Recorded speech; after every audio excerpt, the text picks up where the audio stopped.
Hello everyone, CA final audit new and old course के students के लिए ये वीडियो लेक्चर जिसमें हम कवर करेंगे सारे अमेंडमेंट्स जो लागू होंगे मई 2020 की आपकी एग्जाम से। नवंबर 2019 के बाद क्या क्या बदल गया है ऑडिट में, तो ये सारे बदलाव इंस्टीट्यूट ने प्राइमरली दो जगह इंट्रोड्यूस किए हैं, एक आपके स्टडी मटेरियल में और दूसरा आपके आरटीपी में। और इसी तरह से हमने हमारे इस पर्टिकुलर अमेंडमेंट सेशन को डिवाइड कर दिया तीन पार्ट्स में। सबसे पहला पार्ट क्या है, तो we are going to discuss amendments which are covered in the RTP. Part 2 में we are going to cover amendments which are there in the study material for 2020, जो इंस्टीट्यूट ने मई एंड नवंबर 2020 के लिए applicable study material के नाम से अपनी website पे पब्लिश किया है।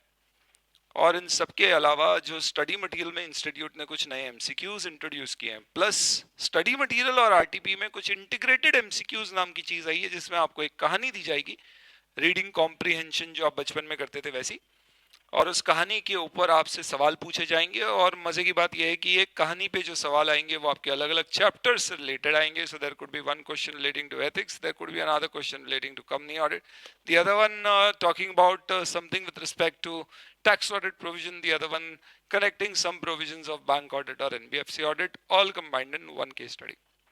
इसलिए इंस्टीट्यूट ने इसे इंटीग्रेटेड केस स्टडीज का नाम दिया। And these MCQs and the integrated case studies which has been introduced in the study material and the RTP is also something which we will discuss. इस lecture में हम part A cover करेंगे, जिसका मतलब हम आरटीपी में जो amendments आए वो कवर करेंगे। अगर मैं आपको एक क्विक ओवरऑल व्यू दूं तो उस केस में आई कैन जस्ट जनरली से कि आपके सारे अमेंडमेंट्स को आप प्राइमरली चार पार्ट में डिवाइड कर सकते हो। पहला अमेंडमेंट आपका नेटवर्क और नेटवर्क फॉर्म से रिलेटेड है, जो एथिक्स के पोर्शन से रिलेटेड, जो हम फर्स्ट डिस्कस करेंगे। दूसरा अमेंडमेंट आपका ऑडिटर के रेजिग्नेशन से रिलेटेड है, जहां ऑडिट कमेटी या बोर्ड ऑफ डायरेक्टर्स को लिस्टेड एंटिटीज या उनकी मटेरियल सब्सिडरी में under the provisions of the LODR stock exchange को ऑडिटर के रेजिग्नेशन की इंफॉर्मेशन देना होती है। उससे related there has been some kind of a notification which the SEBI has issued, against which the ICI has given an implementation guide, and it has made it mandatory for the auditor in December 2019, and that is why this has been introduced in your syllabus for May 2020 as well. ये दो चीजें RTP में है। Study material में जो changes हैं उनको आप प्राइमरली अगेन दो पार्ट में डिवाइड कर सकते हो। सबसे पहला आपका एनबीएफसी रिलेटेड कुछ चेंजेस हैं, दूसरा अगेन ऑडिट कमेटी और corporate governance, that is the area which is most prone to changes, जो आप कंपनी लॉ में भी पढ़ते हैं, बट ऑडिट में भी हम उसको ऐसे इक्वल डिटेल्स में डिस्कस करते हैं। And then is the MCQs. So what we'll do is let's jump to the part 1 of this particular audit amendment series, जो आपके लिए एक आस कहलाएगी या एक आस जनरेट करेगी, whatever it is. In this audit amendment series for May 2020, the lecture number 1, which is this lecture, we are going to cover two amendments, one relating to network and network firms and second relating to auditors resignation. अब हम शुरुआत करें ये सब discussion की, उससे पहले मैं आपको ये बता दूं कि आपको इस तरह के कुछ नोट्स लगेंगे इनफैक्ट आपके सेल्फ स्टडी के लिए। यहाँ डिस्कशन में मैं नोट्स स्क्रीन पर रेफर करूंगा, तो आप इन्हीं को यहाँ पे रेफरेंस के रूप में देख सकते हैं। और ये बेसिकली क्या है, ये कुछ नहीं, ये हमारी ऑडिट फास्ट ट्रैक बैच में जो हम नोट्स यूज करते हैं, दीज आर दोज नोट्स। ये नोट्स दो फॉर्मेट में है, एक these are in the format of charts and the second one is basically in the format of detail notes. So let me give you a very quick idea. जैसे for example resignation है, तो resignation के ये detail notes हैं आपके, जो हम लोग हमारी लेयर 2 जो रेगुलर क्लास में हम डिटेल नोट्स की बुक यूज करते हैं। My students know that we basically have our material divided in three part, part 1 being the charts, drone chart, part 2 being the detail notes which we now call as the SJ study material, and part 3 being the question bank. So this is part 2 and this is part 3 which is the drone chart. मैं आपको जान के, ये भी आपको बता के मुझे और बड़ी खुशी हो रही है, आपको भी जान के बड़ा आनंद प्राप्त होगा कि अब हमने पूरे ऑडिट सिलेबस के ड्रोन चार्ट्स प्रिपेयर कर दिए हैं और ऑडिट की फास्ट ट्रैक बैच के साथ हमने इन्हें स्टूडेंट्स के साथ शेयर करना शुरू कर दिया। इनफैक्ट जो अभी हमने रिसेंटली ऑडिट की फास्ट ट्रैक बैच कंप्लीट करी, 70 आवर्स में A to Z of audit everything covered was basically through drone charts, and which is as of now available to our students of fast track batch. और उसके साथ ही हमने उनके साथ एक question bank भी शेयर करी है which has 817 questions in total, जो फास्ट ट्रैक बैच के स्टूडेंट्स के साथ एज अ कॉम्प्रिहेंसिव मटेरियल दिया है. Forget about it. यहाँ पे अभी आपको क्या चाहिए, ये अमेंडमेंट्स देखने के लिए ड्रोन चार्ट और रेगुलर नोट्स, ये दोनों आपको fast.edu.in अपनी वेबसाइट के डाउनलोड सेक्शन में मिल जाएगा. आप डाउनलोड करके उसको रख लीजिए, बाद में प्रिंट निकाल के अपने पास रख लेना. अभी डिस्कशन करने के लिए आप स्क्रीन पर देख सकते हैं. So let us start with our discussion on audit amendment series के हमारे part A of the lecture, जिसमें सबसे पहला डिस्कशन हम करेंगे which is relating to your chapter on ethics, and it talks about network and network forms. What is this? सबसे पहली चीज, सीए इंस्टीट्यूट ने बेसिकली एक गाइडलाइन इशू करी थी, guidelines for networking, and these guidelines were issued on 27th of September 2011. क्या बात कर रहे हो sir, this is what 8-9 years ago. जी हाँ, तो ये अमेंड हो गई क्या? नहीं, अमेंड नहीं हुई है. गाइडलाइंस तब की है. आज भी इन गाइडलाइंस में कंपनीज एक्ट 1956 का ही रेफरेंस आता है, जिसमें ये कहा गया था कि भाई अगर सीए फर्म और group of firms and practitioners want to come together and form a network, a powerful network, so that they can assist each other and actually can grow their businesses, then they can do so by registering a network with the institute, and all the individual firms which will be a part of the network will be known as the network firms. And then these firms can, on their stationery website, blah blah blah, can put up these particular information as if that they are part of this particular network.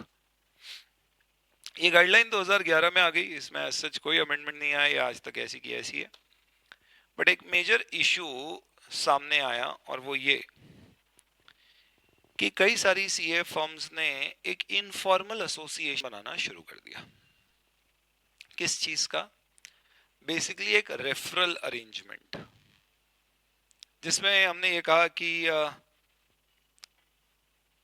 आदमी हूं, आदमी के काम आता हूं. बहुत ही बुरा था. हमने कहा भाई एक इंसान के काम आएगा, एक सीए के काम आएगा. तो मेरे पास कोई काम आता है जो मैं नहीं, पर मुझे मालूम है मेरा दोस्त कर सकता है, या दोस्त के पास कोई काम आया जो वो नहीं, मैं कर सकता हूं, तो मैं उसे और वो मुझे रेफर करेगा, जो कि परमिटेड है क्लॉज 2, 3 और 5 में.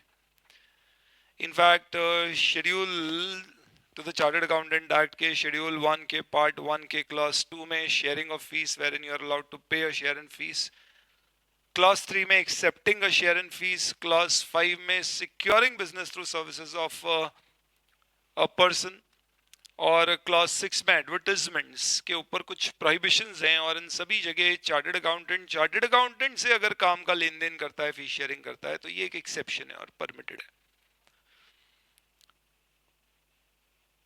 तो प्रॉब्लम क्या हुई सर? प्रॉब्लम ये होने लगी कि क्योंकि सीए फर्म से काम मांग सकती है, तो हुआ ये कि कई सारी सीए फर्म्स के समूह ने एक इनफॉर्मल एसोसिएशन बनाया और कहा कि यार जब भी हम कोई टेंडर में अप्लाई करेंगे, जब भी हमें किसी प्रपोजल पे रिप्लाई देना होगा, तो हो सकता है कि हमारा क्लाइंट चाहे कि हमारी प्रेजेंस अक्रॉस द कंट्री होना चाहिए, जो कि है नहीं. तो अपन एक काम करते हैं, अपन 10 फर्म्स आपस में टाइप कर देते हैं, किसी भी प्रपोजल के जवाब में अपन सबके नाम दे देंगे और कह देंगे कि भाई हम सब आपस में जुड़े हुए हैं, we are all affiliates, associates of one another, so that what will happen is we will have a better position to compete with the national and the multinational firms like the big fours who do have their presence across. तो इस logic से कुछ CA firms ने एक informal association बनाना शुरू कर दिया, जो कि वो प्राइमरीली काम मांगने के उद्देश्य से बना रहे थे. ये एसोसिएशन में ऐसा कुछ भी नहीं था कि काम करने के हमारे तरीके एक जैसे हैं, या कुछ काम हम लोग जॉइंटली कंडक्ट करेंगे, या हम एक दूसरे के रिसोर्स को आपस में एक दूसरे से शेयर करेंगे, या हमारे पार्टनर्स कॉमन है या ओनर्स कॉमन है. ऐसा कुछ भी नहीं है. बस यूँ समझ लो कि आप सीए बन गए, सीए बनने के बाद आपने जीएमसीएस करी, जिसमें आपने इनफैक्ट पहले ही करना पड़ती है अब तो एग्जाम से, जो बड़ी अच्छी नेटवर्किंग हुई, रैंक आ गई आपकी, तो आप इंस्टीट्यूट के रैंकर्स ओरिएंटेशन प्रोग्राम में बैंगलोर गए, जहाँ इंस्टीट्यूट बढ़िया आपको 20 दिन रखता है और 20,000 रुपये मात्र में आपको बहुत बढ़िया शानदार एक्सपोजर दिया जाता है, प्लस एक आपका एक्सक्लूसिव कैंपस कराया जाता है। तो आप वहाँ गए, आपकी बढ़िया नेटवर्किंग हो गई और वहाँ पे नौकरी तो नहीं मिली पर नेटवर्क अच्छा हो गया, तो हम प्रैक्टिस में आ गए। होता है, हमारी एक आम मानसिकता होती है कि भाई हम जॉब के लिए जाना चाहते हैं, नहीं लगेगी तो प्रैक्टिस करेंगे, नहीं जमेगी तो पढ़ाना शुरू कर देंगे। तो हमने क्या किया, हमने एक बड़ा हमारा दोस्तों का नेटवर्क सा बन गया, सब प्रैक्टिस में आ गए किसी कारण से, तो हमने सबने आपस में बात करी कि यार एक ग्रुप बनाते हैं और कहीं पर भी कोई भी काम अगर आएगा तो सिर्फ रेफर ही नहीं, अपन अपने आप को एज अ ग्रुप प्रेजेंट करेंगे। यहाँ पे ऐसा नहीं है कि मेरा आर्टिकल आपके यहाँ आके बैठेगा और कभी आपके भी पे काम कर देगा, या अपने बीच में कोई कॉमन ओनरशिप है, या हमारी कोई एक कॉमन बिजनेस स्ट्रैटेजी होगी, या हमारे बीच कोई कॉमन कंट्रोल है, ऐसा कुछ भी नहीं है। प्योर काम मांगने के उद्देश्य से हमने एक ग्रुप बना दिया। तो सवाल ये उठा कि क्या इस तरह का एसोसिएशन बना के अपने आप को एक नेटवर्क बताया जा सकता है, और इसी के लिए दिसंबर 2019 में आईसीआई के एक्टिंग सेक्रेटरी ने एक नोटिफिकेशन जारी किया, जिसके अंतर्गत इनफैक्ट एक सर्कुलर जारी किया, एक नोटिस जारी किया, जिसके अंतर्गत उन्होंने ये कहा कि इस तरह के एसोसिएशंस जो फॉर्म्स बना रही हैं for the purpose of securing work or basically showing themselves as a network is absolutely prohibited. And if you want to make a network, you have to make it as per the networking guidelines issued by the institute in 2011.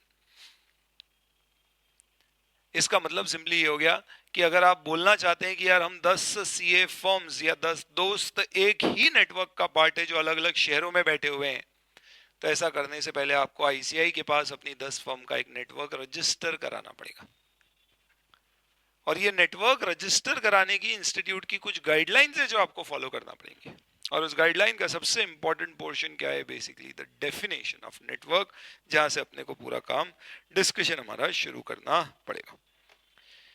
तो अब सबसे पहले आपको context I hope समझ में आ गया। Context इतना सा है कि if you want to present yourself as a part of the network or show that you are a network firm belonging to a particular network, you can only do that if you register yourself as a part of a network. If the network firm registers itself as a part of a network, or group of firms register their network with ICI as per the guidelines. Now what we are discussing primarily is the guidelines. यानी यहाँ पे जितनी चीजें अब अपन पढ़ने वाले हैं ये सब क्या है, basically these are all guidelines for networking issued by the institute. ये पूरी गाइडलाइंस ही है जो हम डिस्कस कर रहे हैं। हालांकि आपका आरटीपी उसको आइडेंटिफाई नहीं करता है as a guideline, but these are actually all guidelines. इस गाइडलाइंस में सबसे इंपॉर्टेंट हमारे लिए अगर कोई चीज़ है तो वो बेसिकली है हमारी गाइडलाइन नंबर 2, जिसमें डेफिनेशंस दी गई हैं, और इन डेफिनेशंस के अंतर्गत the clause G actually defines what do we mean by a network, and clause H defines what is a network firm. Please ध्यान रखना, शब्दावली का प्रयोग बहुत ध्यान से करना। नेटवर्क शब्द का मतलब है, नेटवर्क शब्द का मतलब है समूह।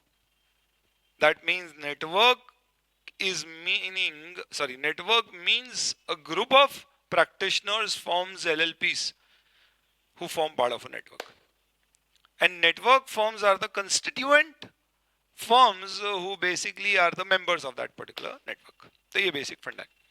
चलिए हम नेटवर्क फर्म की डेफिनेशन और नेटवर्क की डेफिनेशन देखते हैं। नेटवर्क की डेफिनेशन में आपको प्राइमरली ध्यान क्या रखना है, तो ये बोलते हैं नेटवर्क बेसिकली क्या है, it is a group of practitioners, proprietors और फॉर्म्स, इवन एलएलपीस, जिन किसी को प्रैक्टिस करने की परमिशन है। ये इस तरह के सारे लोग जब आपस में मिल जाते हैं, और क्यों मिलते हैं, एम्ड एट कोऑपरेशन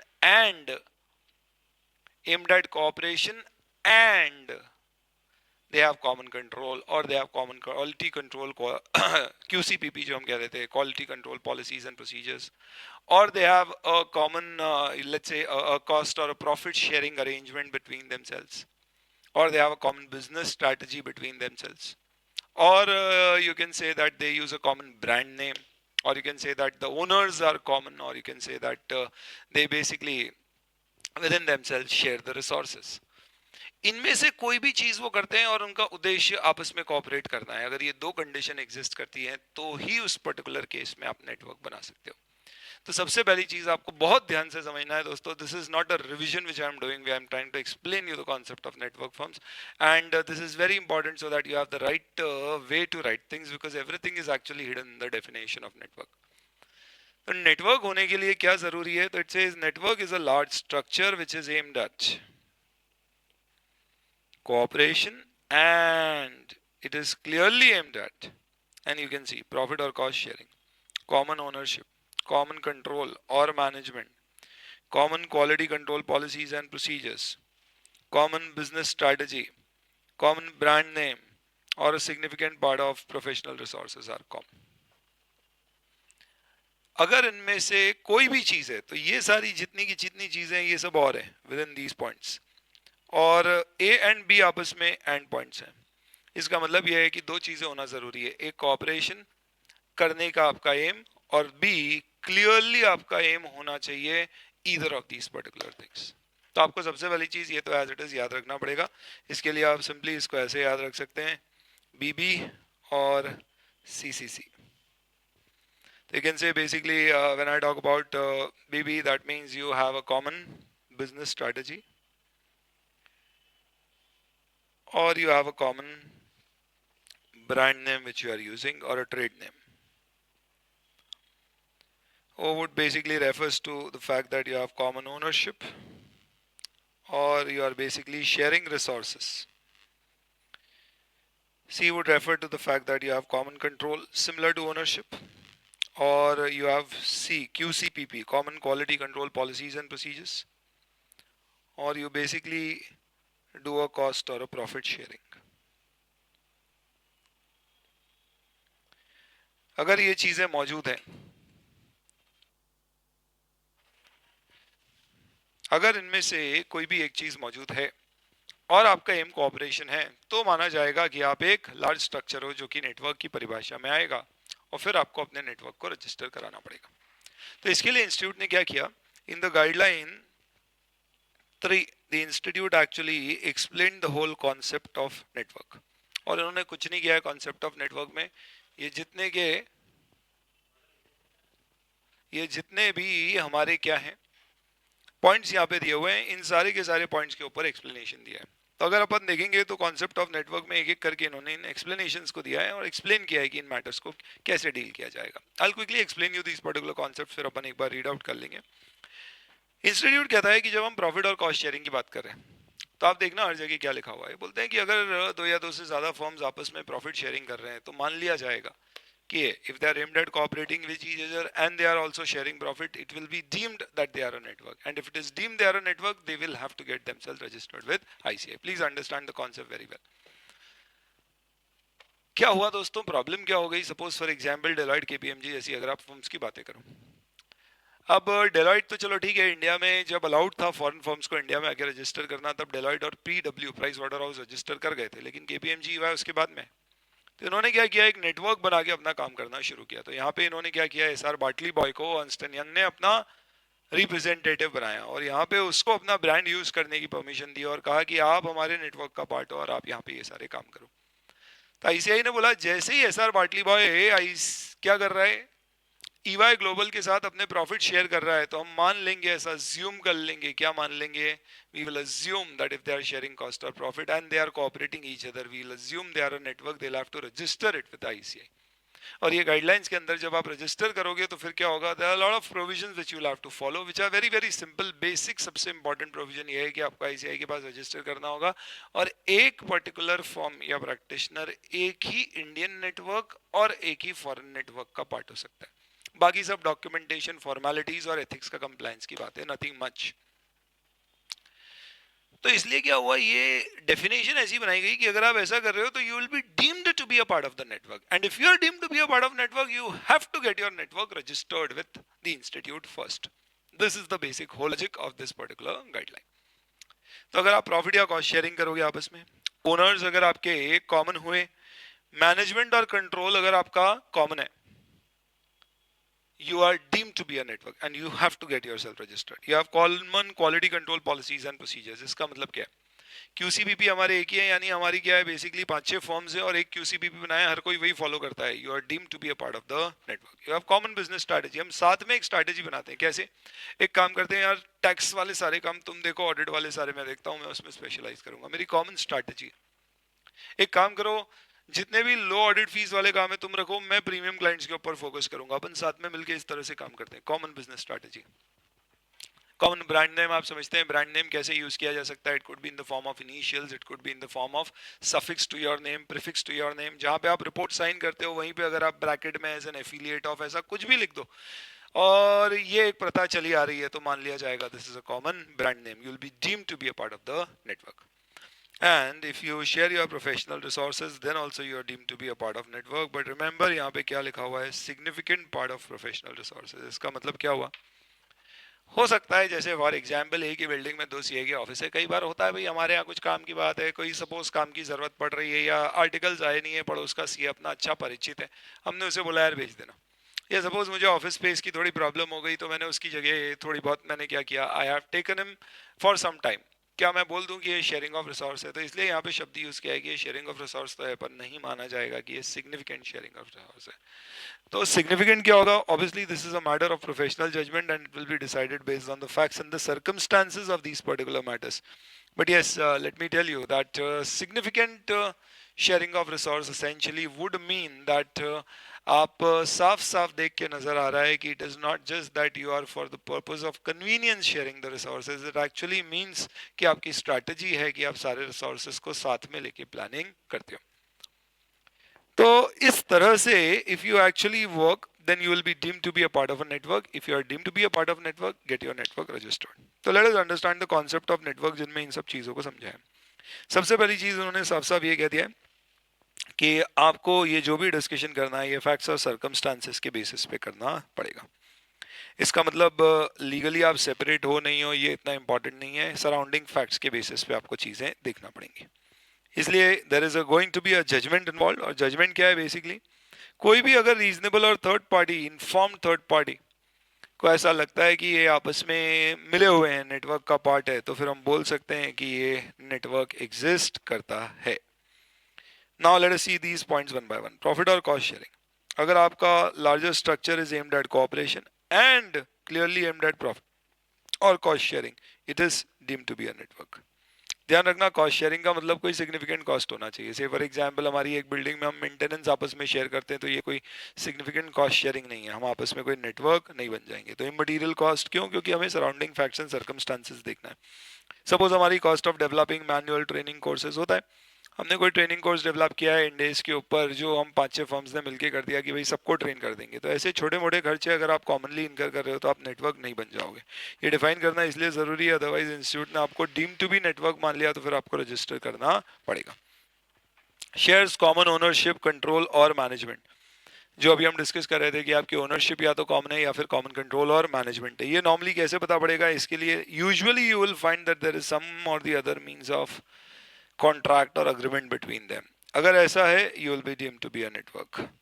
QCBP आप कॉमनली फॉलो कर रहे हो, एक जैसी design, implementation, maintenance of QCBP, direction, supervision, review similar है, you possibly are one network. Similarly आपकी कॉमन बिजनेस स्ट्रैटेजी है, you are using a common brand name, it could B initials और a simple common name. ये सब cases में माना जाएगा your network form. इसका मतलब इंस्टीट्यूट ने बोल दिया है भाई साहब बड़ा ध्यान रखना, कहीं पर भी किसी को अपना साथी, नेटवर्क, एफिलिएट, एसोसिएट बताते समय बड़ा ध्यान रखना, कहीं वो बता देने के चक्कर में आप deemed to be a network form ना बन जाओ. अब ये जो पूरा मसला दिसंबर 2019 में आया, ये क्यों आया, इसको बस थोड़ा सा आप समझ लो. कुछ सीए फर्म्स ने बोला कि भाई हम deemed to be a network firm कब होंगे, या भी deemed to be a part of network कब होंगे, जब ए हम आपस में कोऑपरेट करते हैं, प्लस हमारी कॉमन कंट्रोल या ओनरशिप या बिजनेस स्ट्रैटेजी या क्यूसीपीपी या प्रॉफिट शेयरिंग ऐसी कुछ है। तो कुछ सीए फर्म्स ने बोला कि यार अपन एक काम करते हैं, टेंडर में बता देते हैं कि यार ये सब हम साथी लोग हैं, हम deem to be a network नहीं बनेंगे। क्यों? क्योंकि we are not aiming to cooperate with each other in terms of doing work, sharing cost और anything else. We are only basically presenting our tender together. That means basically हम सिर्फ एक दूसरे के साथ मिलकर जॉइंटली काम ले रहे हैं, और इसलिए हम अपने आप को एक जुड़ी हुई सेट ऑफ फॉर्म्स की तरह प्रदर्शित कर रहे हैं या प्रेजेंट कर रहे हैं। And we really don't are actually a network. और क्योंकि ये डेफिनेशन के हिसाब से मैं नेटवर्क नहीं हूँ, दैट इज वाई मुझे नेटवर्क की तरह रजिस्टर भी आईसीआई के पास नहीं करना पड़ेगा, और मेरे पास फिर फ्लेक्सिबिलिटी आ जाएगी, क्योंकि इंडिया में एक फॉर्म को एक ही नेटवर्क में रजिस्टर करने की परमिशन होती है। तो मैं ऐसे कई सारे इनफॉर्मल एसोसिएशन बना सकता हूं। तो दैट इज वाई दिसंबर 2019 में इंस्टीट्यूट ने नोटिफिकेशन दिया कि बॉस इस तरह के अरेंजमेंट्स आप कर ही नहीं सकते। तो पहली बात तो आप नेटवर्क नहीं हो, और दूसरी बात आप अपने आप को इस तरह से प्रेजेंट कर रहे हो कि लोगों को, सामने वाले को, थर्ड पार्टी को ऐसा लग रहा है कि आप एक नेटवर्क हो, जबकि आप नेटवर्क हो ही नहीं। तो ये करना अलाउड ही नहीं है। अगर आप करना चाहते हो तो पहले आप नेटवर्क की डेफिनेशन फुलफिल करो। दैट मीन्स आपका आपस में एक दूसरे का कोऑपरेशन होना चाहिए, और इन सारे फीचर्स में से कुछ तो होना चाहिए, या प्रॉफिट शेयरिंग, या बिजनेस स्ट्रैटेजी, या कॉमन ट्रेड नेम, समथिंग और the other should be there. तो मानेंगे पहली बात आप नेटवर्क, और फिर रजिस्टर करने देंगे। ये नहीं है तो मानेंगे भी नहीं नेटवर्क है, रजिस्टर भी नहीं करने देंगे, और आप अपने आप को कहीं ऐसे शो भी नहीं कर पाओगे काम लेने के लिए कि हम सब आपस में जुड़े हुए हैं। I hope this is very clear to you in terms of what is this whole discussion going all about. ठीक है, तो ये आपकी गाइडलाइन 3 है बेसिकली, जो पूरे कॉन्सेप्ट ऑफ नेटवर्क को, जो कि कुछ भी नहीं है, गाइडलाइन 2G में दी गई आपकी डेफिनेशन को एक्सप्लेन करती है। नेटवर्क फॉर्म से क्या मतलब होता है? कुछ भी नहीं है, मींस फॉर्म और entity that belongs to a network. तो नेटवर्क के जितने भी कंपोनेंट्स हैं उन सबको क्या कहा जाएगा? They are basically termed as the network firms. चलिए, significant part of professional resources, ये मैंने आपको बताया कि क्या रिसोर्सेज हो सकते हैं। ध्यान रखना, रिसोर्स का मतलब सिर्फ एचआर नहीं होगा, सिस्टम्स भी हो सकते हैं, आईटी भी हो सकता है। रिसोर्सेज कुछ भी basically in terms of what sharing the technical know how, IPR sharing, इस तरह की कोई भी चीज हो सकती है। ठीक है, तो this basically covers up your discussion of what is the concept of network, what is the definition of network, and now let us come to the fact that how can you form a network. So this is basically the guideline number 4। Network कितने form के हो सकते हैं? तो सबसे पहली चीज institute ने कहा है कि अगर आपको नेटवर्क रजिस्टर करना है तो आप एक काम तो ये कर सकते हो कि आपकी जो पार्टनरशिप फॉर्म है आप उसी को एज अ नेटवर्क रजिस्टर कर लो, और उस फॉर्म के साथ में फिर सही सारे sole practitioners, individuals, LLPs, CA firms, जिन किसी को भी प्रैक्टिस करने की परमिशन है, उन सबको अपने साथ जोड़ लो। तो एक ये पॉसिबिलिटी है।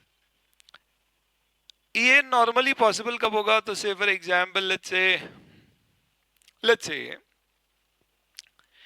डेलॉयट हैस्किंस एंड सेल्स नाम की एक सीए फर्म इंडिया में रजिस्टर्ड इंटरनेशनल फर्म है, और डेलॉयट हैस्किंस एंड सेल्स ने CC Chokshi, GC Chokshi, F Ferguson, ऐसी सब फर्म्स के साथ एक मिलके नेटवर्क बना दिया। डेलॉयट बोलती है भैया हमारा नाम तो हमारा ही रहेगा, डेलॉयट हैस्किंस एंड सेल्स, और हमारे ही नाम से नेटवर्क रजिस्टर हो जाएगा, और ये सब हमारे एफिलिएट्स कहलाएंगे। तो ये जो नेटवर्क है ना आपके डेलॉयट का, ये नेटवर्क को एक अलग नाम दिया जाएगा, which could be let's say Deloitte and affiliates, Deloitte Haskins and Sells and affiliates, और ये किसके नाम से रजिस्टर हो जाएगा? It will get registered in the name of the CA firm itself, Deloitte Haskins and Sells के नाम पे। लेकिन ऐसा भी हो सकता है, से फॉर एग्जांपल की 5-6 फॉर्म्स हैं और सबकी सब अपने आप में इंडिविजुअली बड़ी हैं। तो let's say for example there are 5 different CA forms, और उनके लेट्स से फॉर एग्जांपल अलग अलग नाम है, और ये सब मिलके क्या करना चाहते हैं? ये सब आपस में लेट्स से फॉर एग्जांपल मिलके एक नेटवर्क बनाना चाहते हैं जिसका एक अलग ही नाम रखना चाहते हैं। तो लेट्स से I have Azad and company, Bharat and company, China and company, और ये तीनों के तीनों मिलके एक नेटवर्क बनाना चाह रहे हैं जिसका नाम ये रखना चाह रहे हैं ABC and affiliates. In fact ICI कहता है कि नेटवर्क के जो नाम होंगे उसमें हम एंड कंपनी और एंड एसोसिएट यूज नहीं करने देंगे, क्योंकि वो हम प्रैक्टिसिंग फर्म्स के लिए रखते हैं, इसलिए यहाँ पे एंड एफिलिएट्स यूज करना है आपको। तो एबीसी एंड एफिलिएट एक क्या हो गया? बेसिकली एक नेटवर्क का नाम हो गया, और आप चाहो तो इस नाम की एक अलग से एंटिटी रजिस्टर कर लो, और ये जो एंटिटी होगी इसे म्यूचुअल एंटिटी कहा जाएगा।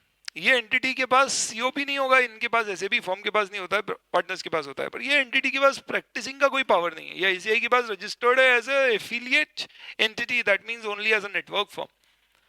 It has no powers to basically take any audit assignments or anything.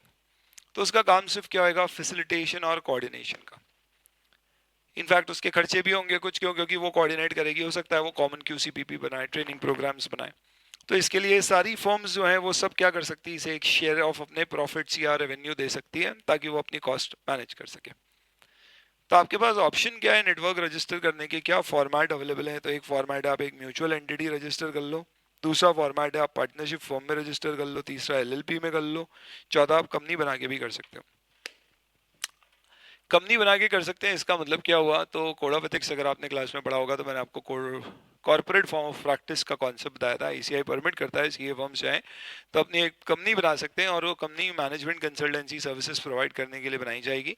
उसके ऊपर कोड ऑफ एथिक्स के सारे नियम लागू होंगे, और एक्सेप्शन में सिर्फ ये होगा कि उस कंपनी में हमारा प्रैक्टिसिंग सीए एग्जीक्यूटिव डायरेक्टर बन सकता है। उस कंपनी का नाम भी फॉर्म के नाम से मिलता जुलता होगा, वो सारे नियम कायदे कानून एज इट इज एप्लीकेबल होंगे।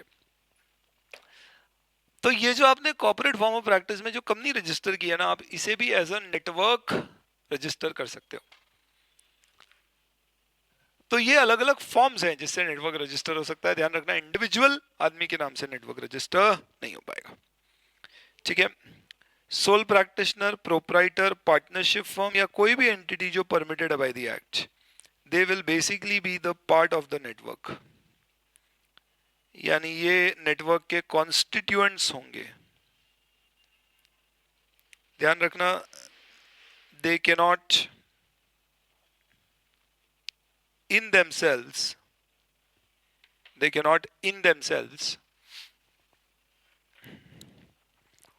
be registered with ICI as a network। तो इंडिविजुअल कभी भी नहीं हो पाएगा, ठीक है।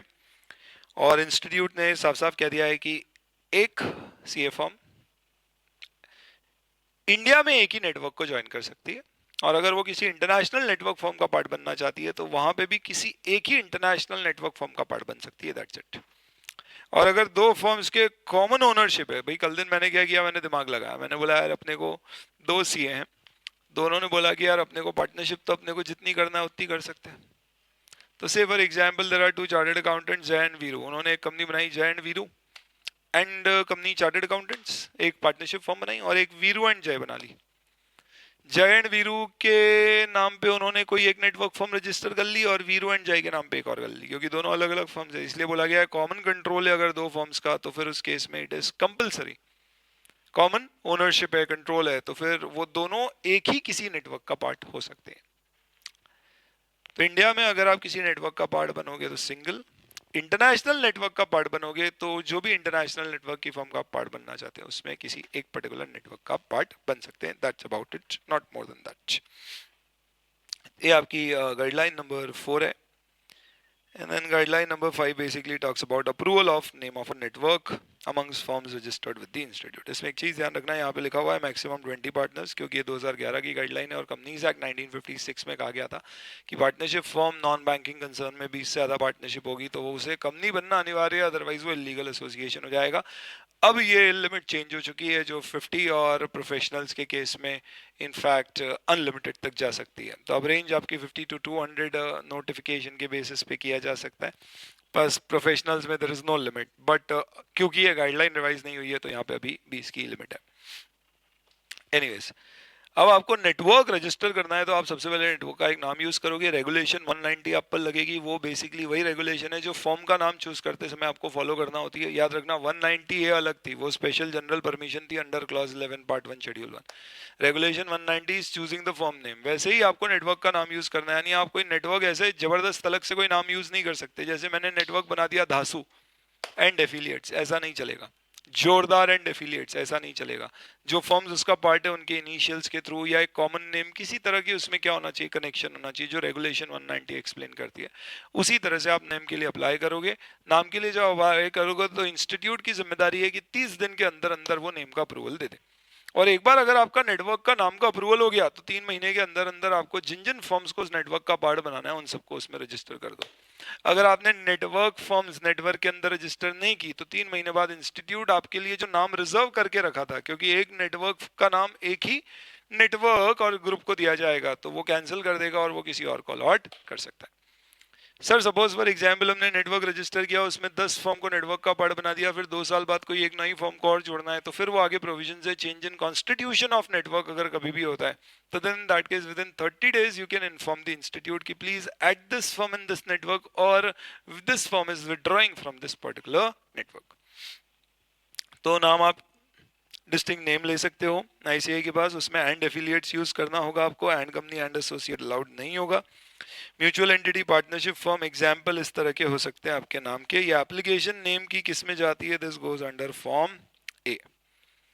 फॉर्म ए में आपकी नेम एप्लीकेशन जाती है और नेटवर्क आपका नाम अप्रूव हो जाने के बाद फॉर्म बी में आपको सारी डिटेल्स देना पड़ती हैं कि इसमें कौन कौन सी फॉर्म आप रजिस्टर कर रहे हो। और फॉर्म डी में अगर कोई चेंज इन कॉन्स्टिट्यूशन होता है तो वो आता है, we will come to that. Institute approve करेगा, 30 दिन के अंदर करना है। फॉर्म ए में इंस्टीट्यूट आपको जवाब देगा। 190 नेम ऑफ नेटवर्क के ऊपर एप्लीकेबल होता है। आईसीआई को कभी बाद में भी लगा कि आपका नाम अनडिजायरेबल है, कोई प्रॉब्लम हो रही है, कई बार क्या होता है कोई इंटरनेशनल फॉर्म हो सकता है केस कर देगी आपने ऐसा नाम कैसे यूज कर दिया, because we are using this globally. So in that case institute चाहे तो आपके नेम अप्रूवल को विड्रॉ कर सकता है। कंपनीज एक्ट 1956 लिखा हुआ है क्योंकि गाइडलाइन पुरानी है।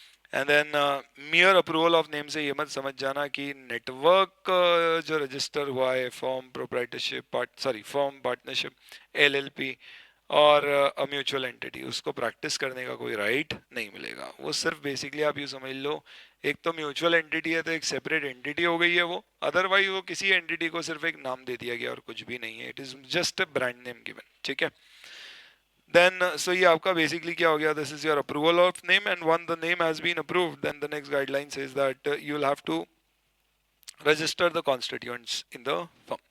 तो एक बार नेम अप्रूव हो गया, फिर फॉर्म बी में आप क्या करो, 3 महीने के अंदर अंदर नेटवर्क रजिस्टर कर दो, यानी उसके कॉन्स्टिट्यूएंट सारे दे दीजिए। नहीं किया तो आपका नाम कैंसिल कर दिया जाएगा।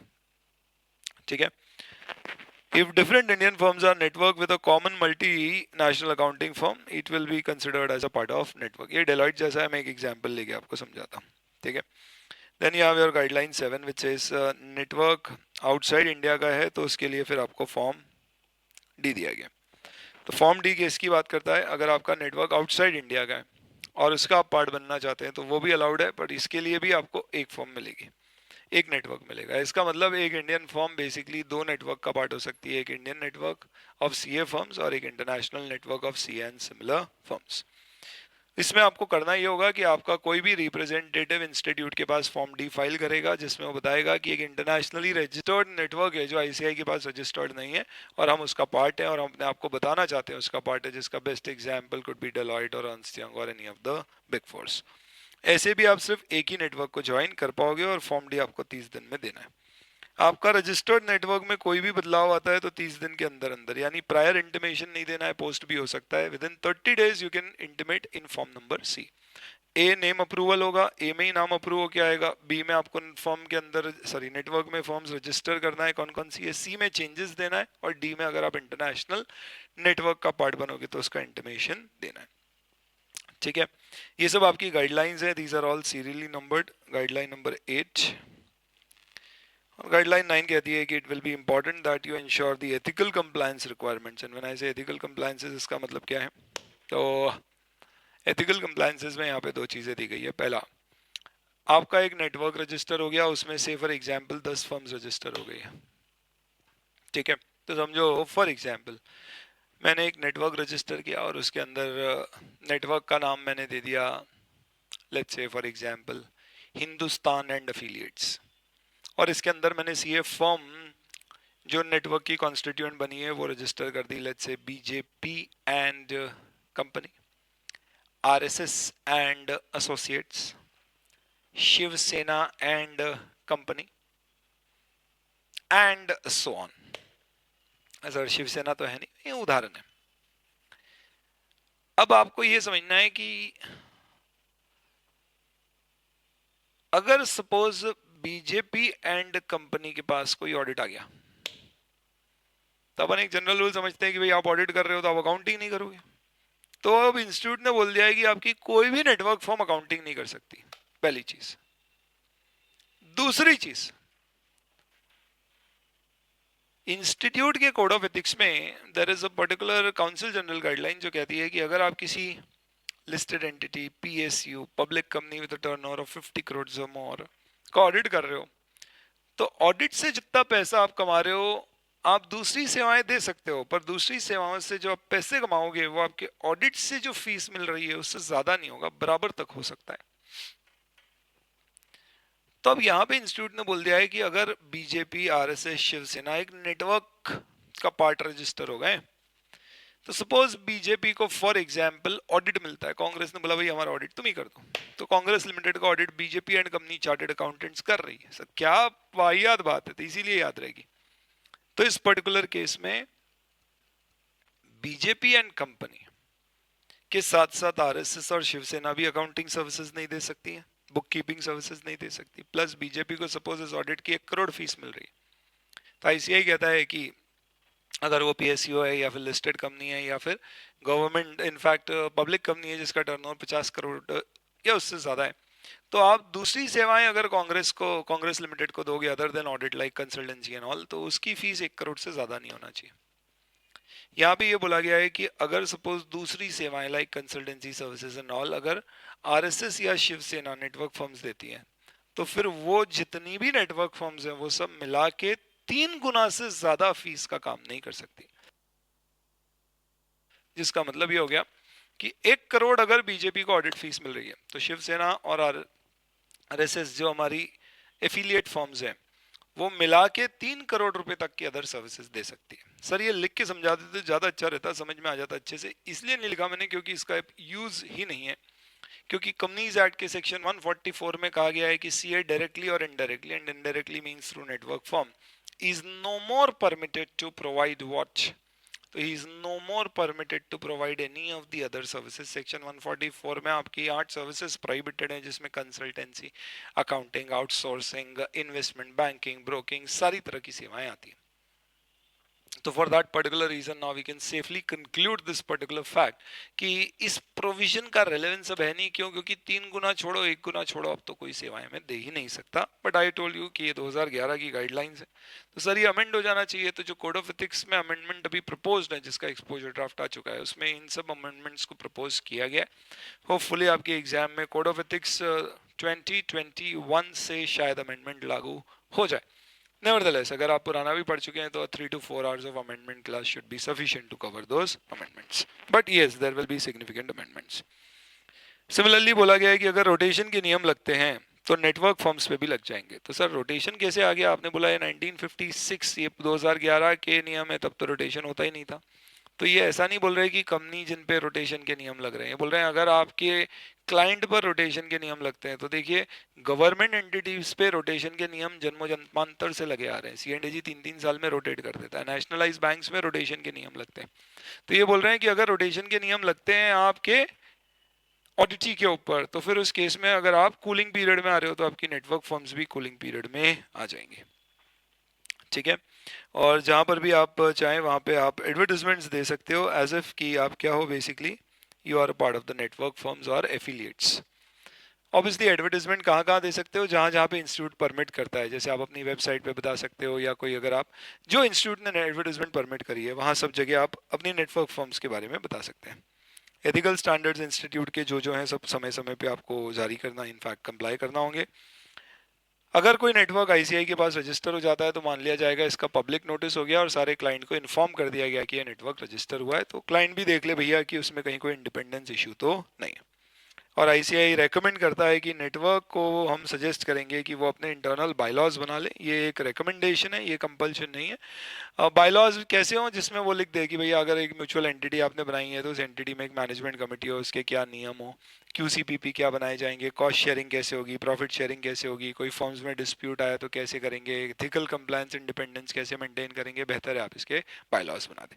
और ये जो गाइडलाइंस थी इससे पहले भी कोई गाइडलाइंस हुआ करती थी 2011 से पहले, तो वो विड्रॉ कर दी गई है और ये गाइडलाइंस इशू कर दी गई है।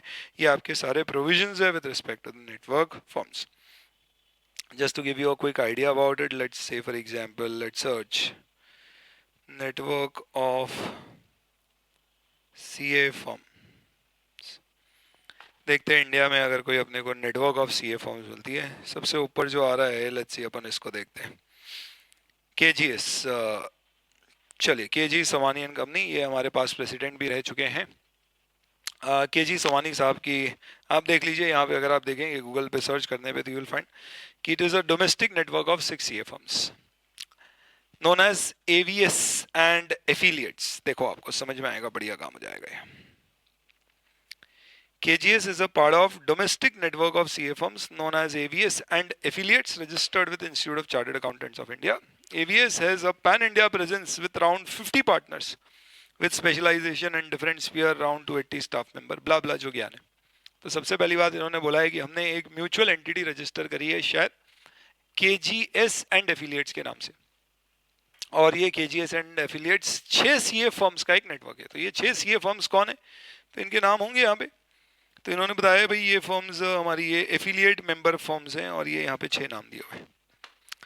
और ये जो एफिलिएट मेंबर फॉर्म्स हैं ये क्या कर रही हैं बेसिकली, तो ये सब मिला जुला के, तो देखिए आप केजी सोमानी एंड कंपनी, ये प्रिंसिपल आपकी सीए फॉर्म है, उसके साथ ये सब जुड़े हुए हैं, और उन्होंने अपने नाम से ही KGS एंड एफिलिएट्स नाम का एक नेटवर्क रजिस्टर कर लिया। अब ये सारी फॉर्म्स किसी और नेटवर्क का पार्ट इंडिया में तो नहीं बन सकती।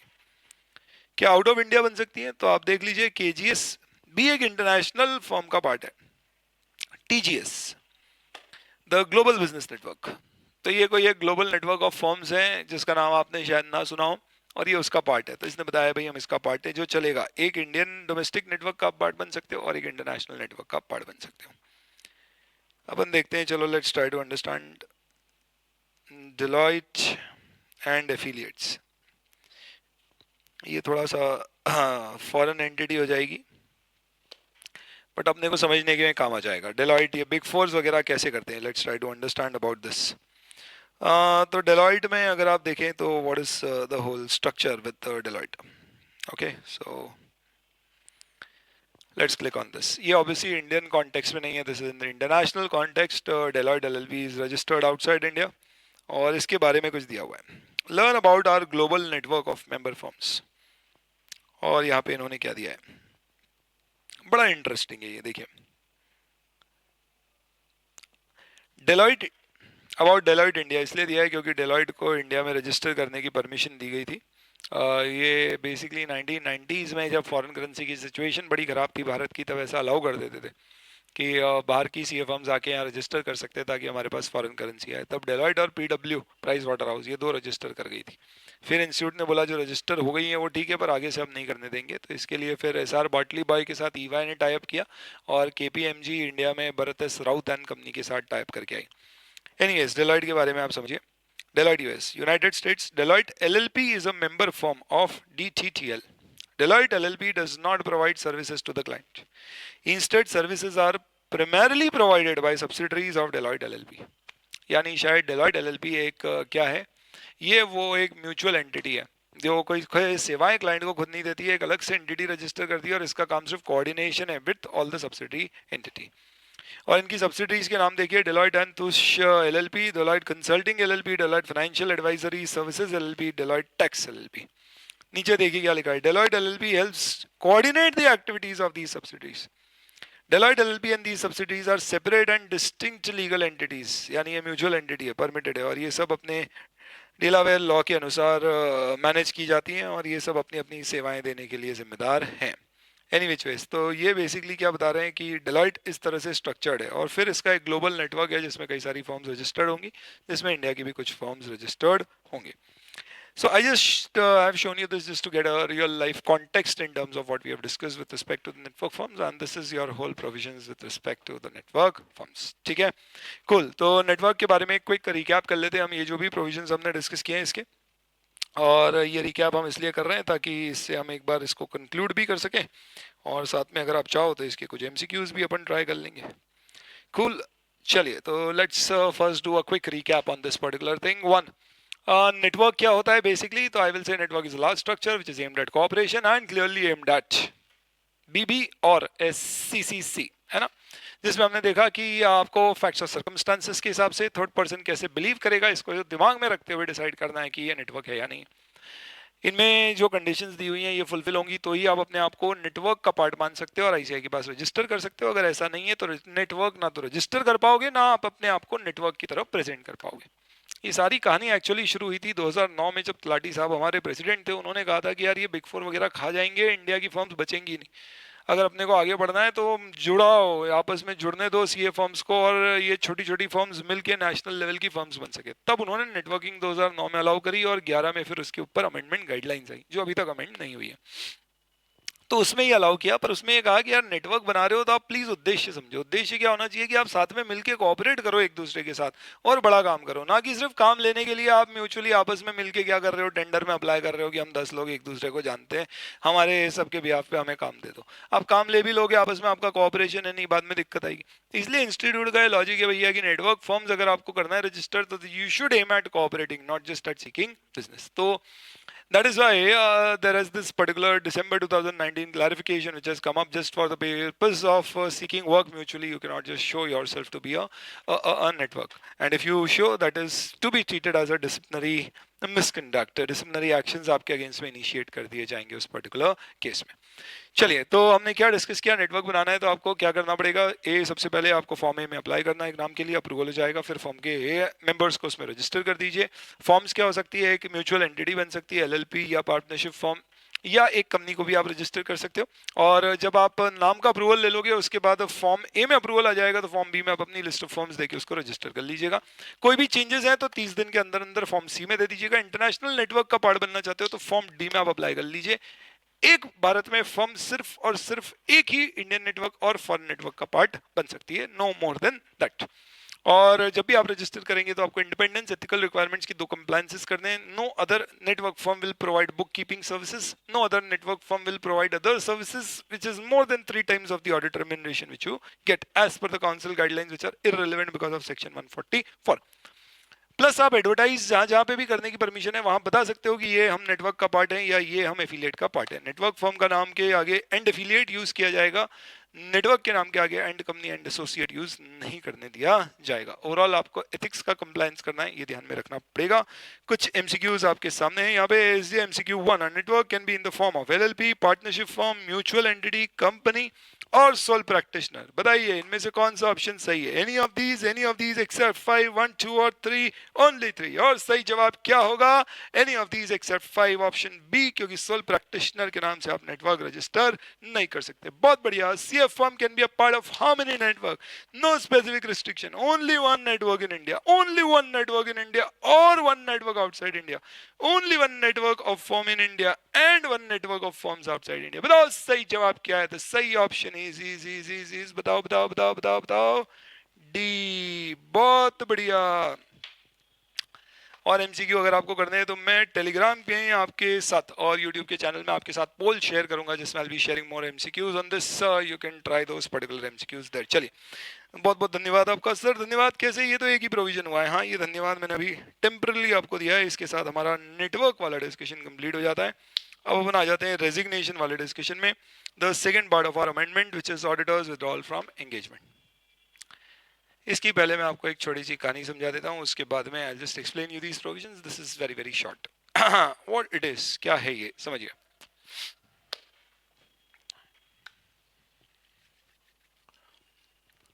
दोस्तों, बैकग्राउंड चाहिए तो समझो।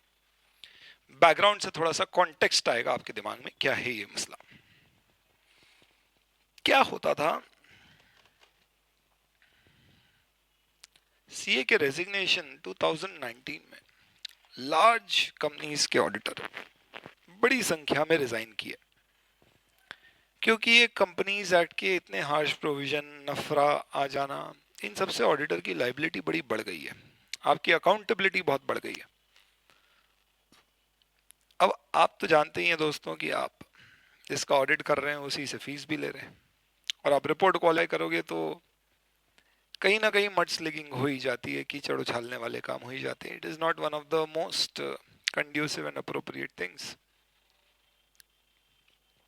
तो निडर होकर ऑडिटर को रिपोर्ट तो मॉडिफाई कर ही देना चाहिए, बट कई बार auditor just to avoid such inconveniences or let's say animosity, they used to use a more safer option, which used to be of resigning from the assignment. तो हमारा CA बंधु क्या करता था, उसको फ्रॉड श्रॉड मिले, रिपोर्ट नहीं करने की इच्छा, रिजाइन कर देता था. रेजिग्नेशन के लिए कंपनीज एक्ट के सेक्शन 140 सबसेक्शन 2 में कहा गया है कि आपको 30 दिन में इन्फॉर्म करना है. तो एडीटी 2 फॉर्म में आप इन्फॉर्म कर देते थे कि भैया मैं रिजाइन कर रहा हूँ. इनफैक्ट एडीटी 3 में, सॉरी. और उसमें रीजंस देना होते थे. तो कई बार सीए वहां पे रीजंस दे देता था, personal reasons, pre occupation with other work, ताकि ये चीज सामने ना आए कि भैया क्या परिस्थितियां थी जिस कारण से मैं मजबूर हो गया ये ऑडिट छोड़ने के लिए, और क्लाइंट की वो बातें हमारे बीच ही दफन हो जाए. सेबी ने बोला यार ऐसे फिर कैसे काम चलेगा. तो सेबी बड़ा नाराज हुआ, और इसलिए अक्टूबर 2019 ने सेबी ने एक नोटिफिकेशन जारी किया कि लिस्टेड कंपनी या अगर उसकी कोई मटेरियल सब्सिडरी है, मटेरियल सब्सिडरी की डेफिनेशन अगर आप देखेंगे तो listing obligation and disclosure requirements 2015 के अंतर्गत रेगुलेशन 16 में दिया गया कि किसी सब्सिडरी को मटेरियल तब मानते हैं जब वेरी ग्रॉसली अगर मैं कहूं तो वो आपकी इनकम या नेटवर्थ, कंसोलिडेटेड टर्नओवर और नेटवर्थ का 10% या उससे अधिक कंट्रीब्यूट करती है. रेगुलेशन 24 में यही लिमिट 20% होती है, वो आप ऑडिट कमेटी में समझना. तो अगर कोई लिस्टेड एंटिटी है और उसकी कोई मटेरियल सब्सिडरी है, इन दो केसेस पे अगर कोई ऑडिटर रिजाइन करेगा तो सेबी ने बोला ऑडिट कमेटी अगर है तो, नहीं तो बोर्ड ऑफ डायरेक्टर्स को कंपल्सरली स्टॉक एक्सचेंज को कारणों के साथ इंटीमेट करना पड़ेगा कि भैया ऑडिटर रिजाइन कर गया और ये कारण रहे, और हमें ऐसे कारण नहीं चाहिए personal reason, preoccupation, we want real reasons. ऐसा किसने बोला? Stock exchange. In fact sorry, SEBI ने कहा. किसको कहा? लिस्टेड एंटिटी और उनकी मटेरियल सब्सिडरी की ऑडिट कमेटी और बोर्ड ऑफ डायरेक्टर्स को. सिर्फ उन्हें क्यों कहा? क्योंकि लिस्टिंग ऑब्लिगेशन और डिस्क्लोजर रिक्वायरमेंट के शेड्यूल 3 के अंतर्गत, ये सब कॉर्पोरेट गवर्नेंस में अपन देखते हैं, अगर आप लिस्टेड एंटिटी हैं या फिर उसकी मटेरियल सब्सिडरी हैं तो ऑडिटर के रिजाइन होने के 24 घंटे के अंदर अंदर आपको स्टॉक एक्सचेंज को इत्तला करना पड़ता है कि भैया हमारा ऑडिटर छोड़ के चले गया और ये कारण है.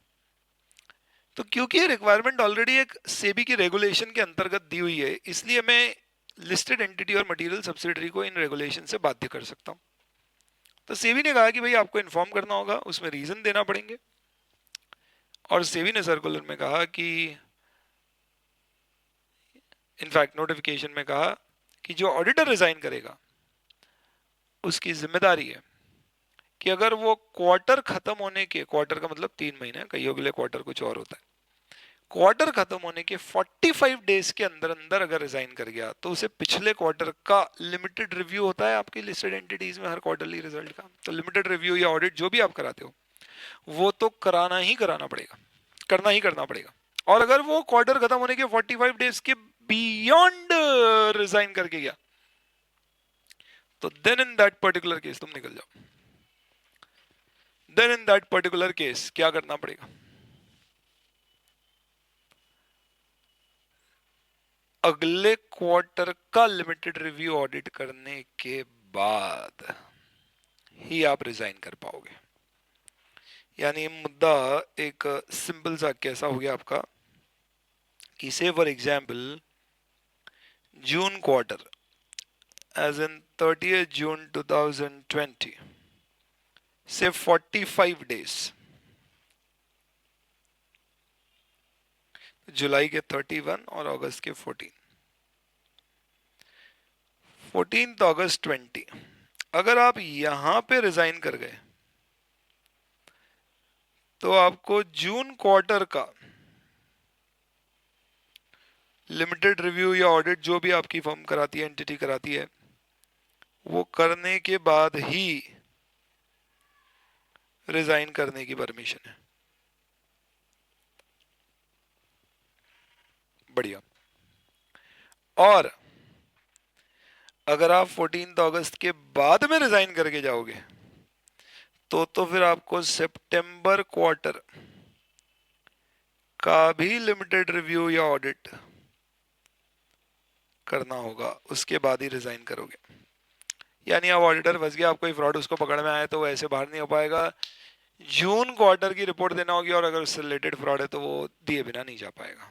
और अगर आप 3 क्वार्टर पूरे हो चुके हैं, अब after 3 quarters if you are resigning, 3 quarter के ऑडिट पूरे हो चुके हैं, लिमिटेड रिव्यू पूरे हो चुके हैं, फिर आप रिजाइन कर रहे हो, तो 3 क्वार्टर के रिव्यू करने के बाद रिजाइन करने पे आपको बोल दिया एनुअल फाइनेंशियल स्टेटमेंट का भी आपको ऑडिट करना पड़ेगा, आखिरी क्वार्टर का भी रिव्यू करना पड़ेगा, फिर ही रिजाइन करने देंगे। फिर रिजाइन करने को बचाई क्या हो सकता है भाई, 5 एजीएम के लिए अपॉइंट किया हो तो आपका टर्म और लंबा हो तो आप रिजाइन तो फिर भी कर सकते हो, बट इस साल का ऑडिट करने के बाद। अब मुद्दा क्या हुआ था, ये सेबी ने क्या किया, एक नोटिफिकेशन जारी कर दिया। अब सेबी ने नोटिफिकेशन जारी किया तो सेबी किसके ऊपर लागू होता है भाई, कंपनी के ऊपर। पर ये नोटिफिकेशन में कंप्लायंस की ऑब्लिगेशन किसके ऊपर आ गई, ऑडिटर के ऊपर। तो इसके लिए ऑडिटर ने बोला यार मुझे फॉलो करना भी है या नहीं, तो दिसंबर 2019 में आईसीआई ने एक सर्कुलर जारी किया कि सेबी के नोटिफिकेशन को सीए को कंप्लाई करना पड़ेगा। इनफैक्ट अक्टूबर में ही सीए ने एक आईसीआई ने एक इम्प्लीमेंटेशन गाइड दी थी सेबी के सर्कुलर के अंतर्गत, जिसमें उन्होंने कहा था कि भाई आपको क्या करना चाहिए, you should follow the guidelines. पर वो क्या था, गाइडलाइन थी, रिकमेंडेटरी था, it was like a guidance note. तो फिर बाद में नोटिफिकेशन जारी किया कि ये करना अनिवार्य है। और ये जब आप रिजाइन करोगे तो आपको कैसे करना है, उसका पूरा प्रोसीजर है जो सेबी के नोटिफिकेशन में दिया गया है, जिसके ऊपर इंस्टीट्यूट ने इम्प्लीमेंटेशन गाइड दिया गया है, which is something which you can very quickly and easily study from the chart.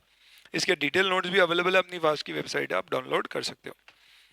तो आप प्रोविजंस बस सुन लीजिए क्या है। अगर ऑडिटर रिजाइन करता है, कहाँ से, लिस्टेड एंटिटी या उसकी मटेरियल सब्सिडरी से, तो फिर उसे अपना रीजन विद डिटेल कम्युनिकेट करना होगा। किसको, तो स्टॉक एक्सचेंज को कम्युनिकेट करना है। कौन कम्युनिकेट करेगा, ऑडिट कमेटी, अगर नहीं है तो बोर्ड ऑफ डायरेक्टर है। ऑडिटर कम्युनिकेट नहीं करेगा, ये जिम्मेदारी audit committee board of director की। कितने समय में, रेजिग्नेशन के 24 घंटे के अंदर अंदर ही कम्युनिकेट करना है। तो ये एंटिटी को कम्युनिकेट करना है, समझ में आया आपको, ऑडिटर को नहीं। तो ऑडिटर की क्या जिम्मेदारी है, ये देख लो। ऑडिटर की जिम्मेदारी है कि अगर उसने रिजाइन करना है तो क्या ध्यान रखना है, 45 डेज में कर गया तो लास्ट क्वार्टर का करके जाना, आफ्टर 45 डेज करेगा तो अगले क्वार्टर का भी करके जाना, यानी रिजाइन अभी कर ही नहीं पाओगे। और लास्ट क्वार्टर का ऑडिट कर चुके हो तो फिर आपको फाइनेंशियल स्टेटमेंट का भी ऑडिट करना पड़ेगा। ध्यान रखना, यहाँ पे ऐसा नहीं बोला है 3 क्वार्टर के बाद रिजाइन किया तो, 3 क्वार्टर का लिमिटेड रिव्यू या ऑडिट करने के बाद रिजाइन किया तो ये नियम लगेगा, ठीक है। और इसमें ये जरूर है कि अब आप रिजाइन करोगे और आपको सपोज नेक्स्ट क्वार्टर का ऑडिट या लिमिटेड रिव्यू करके जाना है, तब आपको मालूम है आप कि रिजाइन करने वाले हो, तो हो सकता है क्लाइंट आपको कोऑपरेट ना करे। तो इसलिए इंस्टीट्यूट ने कहा है कि you have the right to give a disclaimer of opinion if you don't get cooperation, ठीक है। अब सेबी ने क्या ऑब्लिगेशन डाली है, किसके ऊपर, ऑडिट कमेटी और बोर्ड ऑफ डायरेक्टर्स के ऊपर। और आईसीआई ने इम्प्लीमेंटेशन गाइड में क्या कहा है, तो उन्होंने कहा है कि जब भी आपको रिजाइन करना हो तो आप सबसे पहले क्या करोगे, ऑडिट कमेटी के चेयरमैन को कम्युनिकेट करोगे। कौन करेगा भाई, सीए, कि यार ये रीजन के कारण मैं रिजाइन कर रहा हूँ। और ऑडिट कमेटी के चेयरमैन की जिम्मेदारी है कि उसको इमीडिएटली मिलना पड़ेगा, ऐसा नहीं बोल सकता अगली मीटिंग जब आएगी तब मैं मिलूंगा। और आपसे वो मुद्दे डिस्कस करे, अगर आपको डेटा नहीं मिल रहा है, कॉपरेशन नहीं मिल रहा है, इस कारण से आप रिजाइन कर रहे हो, तो फिर वो बोर्ड ऑफ डायरेक्टर से और ऑडिट कमेटी से ये बात डिस्कस करके उसका क्या डिस्कशन निकल के आता है वो ऑडिटर और कंपनी मैनेजमेंट के साथ डिस्कस करेगा। लेकिन इनके बाद भी अगर ऑडिटर रिजाइन करने की बात करता है तो फिर ऑडिटर से एक प्रिस्क्राइब्ड फॉर्मेट में डिटेल में रीजंस लिए जाएंगे कि वो क्यों रिजाइन कर रहा है, और फिर उसके बाद में ऑडिट कमेटी को उन रीजंस को डिस्कस करना है। और ऑडिट कमेटी को उन रीजंस को डिस्कस करके उसका एक डिटेल डिस्कशन क्या हुआ है वो स्टॉक एक्सचेंज को फिर से इंटीमेट करना है, not later than 24 hours from the next audit committee meeting. यानी कि यूं समझ लो कि एक तो जब ऑडिटर रिजाइन कर गया उसके 24 घंटे के अंदर अंदर आपको इत्तला करना है स्टॉक एक्सचेंज को कि ऑडिटर रिजाइन कर गया। दूसरा, ऑडिटर रिजाइन कर गया उसके बाद ऑडिट कमेटी की मीटिंग की जो भी ड्यू डेट है उसके 24 घंटे के अंदर अंदर आपको क्या डिस्कशन निकला, आपका ऑडिटर क्यों रिजाइन करके गया था, उसके पीछे क्या रीजंस थे, पूरा एनालिसिस आपको कब देना पड़ेगा, after with in 24 hours of the next audit committee meeting latest, इस समय में आपको एक्सचेंज को देना पड़ेगा, ठीक है। तो ऑडिट कमेटी मैनेजमेंट की जिम्मेदारी है कि रेजिग्नेशन के बाद मैनेजमेंट से डिस्कशन करो रेजिग्नेशन का और अपने कमेंट स्टॉक एक्सचेंज को दो, not later than 24 hours of the next audit committee meeting next to the auditors resignation जब भी होता है। ध्यान रखना है सारे प्रोविजन तब लागू होते हैं जब ऑडिटर रिजाइन कर रहा है। अगर ऑडिटर डिस्क्वालीफाई हो गया तो ये कोई भी प्रोविजन लागू नहीं होंगे। And this is only applicable for listed entities and their material subsidiary. तो ये आईसीआई की इम्प्लीमेंटेशन गाइड है और ये नियम है, आपके प्रोविजंस हैं। और इसी को बेसिकली क्या कहा जाता है, auditors obligation if he is resigning from a listed entity, or in case if he decides from resigning from a material subsidiary of a listed entity, material subsidiary as defined under SEBI LODR 2015। ठीक है, तो RTP में आपके पास ये दो amendments हैं जो अपन ने कवर कर लिए हैं। इनके नोट्स भी आपके साथ रेडी हैं, ये भी आप देख सकते हो। And this is something which covers what we can say is हमारा जो डिस्कशन हमने करना था उसका एक पार्ट अब हमने कवर कर लिया। कौन सा portion we have covered, excuse me, so we've covered basically part 1 RTP 2020, and now what we have is we have the part 2 which is study material 2020 जिसमें there are some amendments with respect to audit committee, corporate governance and NBFC, जो अगले lecture में मैं आपके साथ पूरे share कर लूंगा और फिर अगले लेक्चर में we will complete with all the MCQs। धन्यवाद।